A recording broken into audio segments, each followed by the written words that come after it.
تحولی در زندگی انسان‌ها. آیا هوش مصنوعی می‌تواند طول عمر ما را افزایش بده؟ در این ویدیو به یکی از جذاب‌ترین و پیشرفته‌ترین پروژه‌های دنیا خواهیم پرداخت.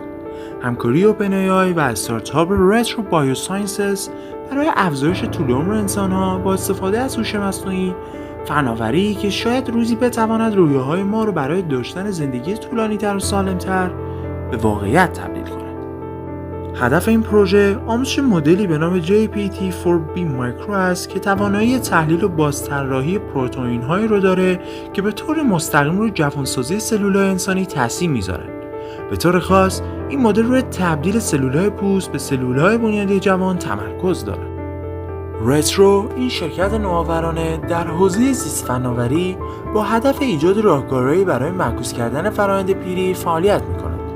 رترو با حمایت مالی مستقیم سم آلتمن، مدیرعامل اوپن AI، توانسته است منابع و داده‌های لازم برای این پروژه را فراهم کند.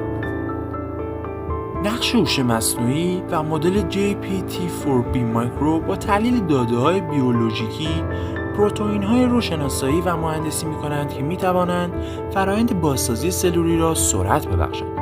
این مدل نه تنها دانش موجود را گسترش می‌دهد، بلکه ممکن است به کشف‌های غیرمنتظره و انقلابی در علوم زیستی منجر شود. کاهش بیماری‌های مرتبط با پیری.